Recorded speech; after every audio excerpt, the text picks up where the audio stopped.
अगर आज आप जॉब छोड़ देते हो तो क्या 12 महीने तक आप बिना सैलरी के सरवाइव कर पाओगे?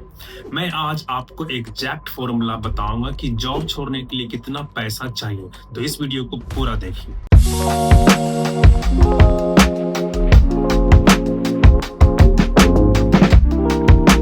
दोस्तों, सोशल मीडिया पे आज सभी लोग बात कर रहे हैं कि जॉब छोड़ दो, बिजनेस स्टार्ट करो, ट्रैवल करो, सब कुछ करो, आजादी पालो, लेकिन कोई ये नहीं बताता है कि जॉब छोड़ने के लिए कितना पैसा चाहिए। तो मैं इस वीडियो में आपको पूरी तरह से प्रैक्टिकल और लॉजिकल तरीके से समझाने की कोशिश करूंगा कि जॉब छोड़ने के लिए कितना पैसा चाहिए।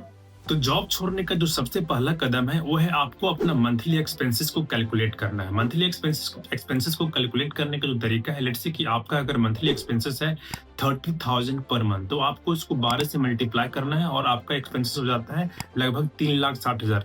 तो 3,60,000 रुपया जो आपका मंथली एक्सपेंसेस हुआ। जैसे कि आप रेंट देते हो, बच्चों का अगर स्कूल जाता है तो आपका स्कूल का फी हो गया, और ग्रोसरी का बिल हो गया, और भी जो आपका इंश्योरेंस बिल हो गया, अगर मंथली मेडिकल इंश्योरेंस दे रहे हो या हेल्थ इंश्योरेंस दे रहे हो, राइट, या फिर और भी इंश्योरेंस आप अगर लिए हुए हो, तो जहाँ पे कि मंथली मतलब कि ओवरऑल जो भी आपका बिल पेमेंट करते हो मंथली, प्लस जो है आपका बच्चे के ऊपर जो खर्चा होता है और जो उसके स्कूल के ऊपर खर्चा होता है और खाने पीने पे जो खर्चा हुआ, सारे जो खर्चे को मंथली एक्सपेंसेस कहा जाता है। तो लगभग लेट्स से कि आपका 30,000 है, तो आपको लगभग 3,60,000 रुपया जो है आपको एक साइड करके रख देना है, राइट।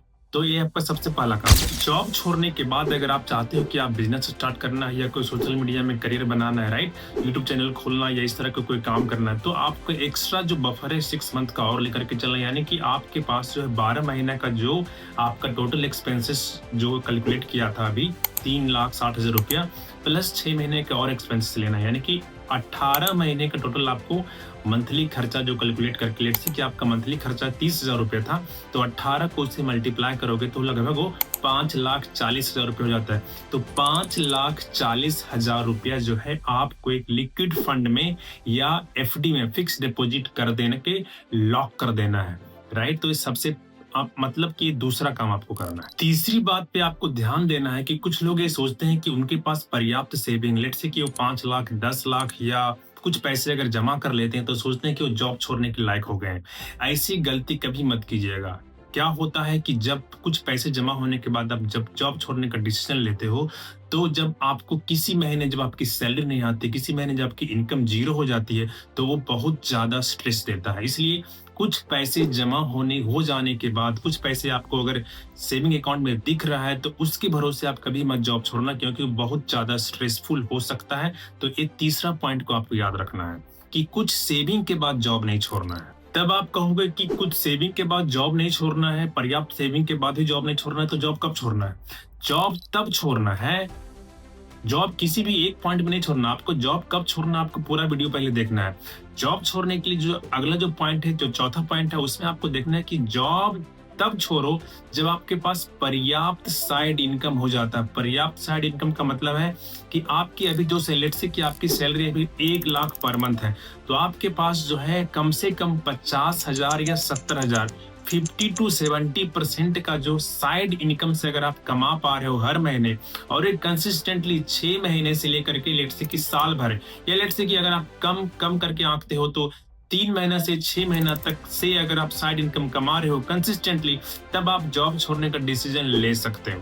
तो ये आपको चौथा पॉइंट याद रखना है।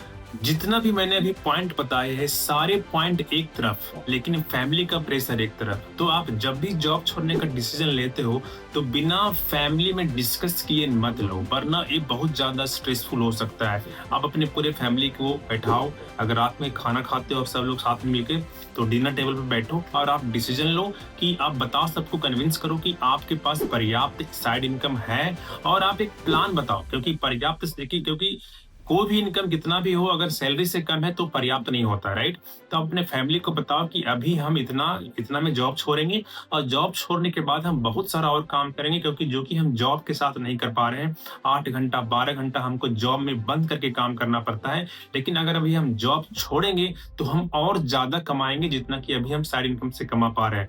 तो फैमिली को कन्विंस करने की बहुत ज्यादा जरूरत होती है, क्योंकि नहीं तो पूरी फैमिली एक प्रेशर में अचानक से आ जाएगी, क्योंकि उन्हें लगेगा कि अभी आप बहुत कुछ वो कर रहे थे जो जिस पैसे से वो नहीं कर पाएंगे, क्योंकि अचानक से पैसा उसे उसे कम दिखेगा। तो जॉब छोड़ने का जो फाइनल फॉर्मूला है वो क्या है? फाइनल फॉर्मूला है कि आपके पास जो पर्याप्त पैसा होना चाहिए वो लगभग आपके जो महीने का जो खर्चा है उसको आप 18 से मल्टीप्लाई कर दो। यानी कि आपका अगर महीने का खर्चा 30,000 है तो उसको 18 से मल्टीप्लाई कर दो, यानी कि हो जाता है लगभग 5,40,000 रुपए। तो 5,40,000 का जो अमाउंट है आपको उसको फिक्स डिपॉजिट कर देना है। और दूसरा जो पॉइंट है फॉर्मूला का, जो उसका दूसरा जो पार्ट है कि आपके पास एक साइड इनकम होना चाहिए और वो साइड इनकम स्टेबल होना चाहिए। लगभग आप 3 महीने से 6 महीने या लगभग 12 महीने, अगर 12 महीने से कमा रहे हो तो बहुत अच्छी। 12 महीने, 6 महीने से 12 महीने तक आपके पास कंसिस्टेंटली साइड इनकम होना चाहिए, जो कि आपके सैलरी का लगभग 50% से 70% का इनकम उसका होना चाहिए। तो जॉब छोड़ने में आज लोग गलती क्या करते हैं? गलती करते हैं कि इमोशन में आकर के जॉब छोड़ देते हैं। मैनेजर कुछ अगर बोलता है तो जॉब छोड़ देते हैं। सोशल मीडिया पे दूसरों की लाइफस्टाइल को देख करके जॉब छोड़ देते हैं। और तीसरा जो करते हैं, सेविंग पर्याप्त नहीं होने पे जॉब छोड़ देते हैं और सेविंग को या फिर इनकम समझ लेते हैं। वो भी गलती करते हैं। 5-10 लाख रुपए जमा किए और उससे समझ लेते हैं कि मेरा इनकम हो गया और जॉब छोड़ देते हैं। नेक्स्ट जो गलती करते हैं कि ईएमआई, अगर कोई रनिंग ईएमआई चल रहा है उसके बाद अगर जॉब छोड़ने का डिसीजन लेते हैं तो बहुत बड़ी गलती। जैसे कि अगर कोई होम लोन चल रहा हो या कोई पर्सनल लोन चल रहा हो तो ऐसी सिचुएशन में जॉब कभी मत छोड़िए। स्मार्ट तरीका क्या हो सकता है जॉब छोड़ने का? जो स्मार्ट तरीका है जो जॉब छोड़ने का हो सकता है उसमें सबसे जो पहला पॉइंट है, साइड इनकम बनाओ। साइड इनकम बनाओ जो है आपका, जो कम से कम जो सैलरी का 50 से 70% जो इनकम है आपका साइड इनकम से आना चाहिए और वो 3 महीने से 6 महीने से कंसिस्टेंटली आना चाहिए इनकम। दूसरा जो पॉइंट है, इमरजेंसी फंड बिल्ड करो। लगभग 18 महीने का, कम से कम 12 महीने का तो बना के ही आपको रखना है, राइट? आपका जो भी मंथली एक्सपेंसेस है उसको मल्टीप्लाई करो 12 से या 18 से। उतना पैसा आपके पास होना चाहिए फिक्स्ड डिपॉजिट में या लिक्विड फंड में होना चाहिए। तीसरा जो है, ग्रेजुअली ट्रांजिशन करना। अचानक से जॉब छोड़ने का मन आया, जॉब मत छोड़ दो। देखो कि आपके पास पर्याप्त, जो मैंने वीडियो में बताया है अभी तक, वो पर्याप्त उस सारे पैमाने पे आप खरे उतर रहे हो या नहीं। तो आपको धीरे धीरे सोच के फूक फूक के कदम लेना है, अचानक जॉब नहीं छोड़ना है। तीसरा है कि क्लियर प्लान, बिना किसी विजन के, बिना किसी प्लान के जॉब छोड़ के आप करोगे क्या? अगर ये क्लियर नहीं है तो आप जॉब मत छोड़ो। किस जब तक कि मैनेजर आपके कान पकड़ के, एक मेरे बहुत पुराने भैया थे, बताते थे, बहुत पहले की बात है, वो बोलते थे कि जॉब कभी मत छोड़ना, चाहे कंपनी कितना भी परेशान क्यों ना करे, जॉब नहीं छोड़ना। अगर जॉब छोड़ने का अगर मन नहीं हो, अगर कोई और प्लान भी नहीं है रेडी, तो जॉब मत छोड़ना तब तक जब तक कि मैनेजर खुद कान पकड़ के ना बाहर करते, तब तक बने रहना।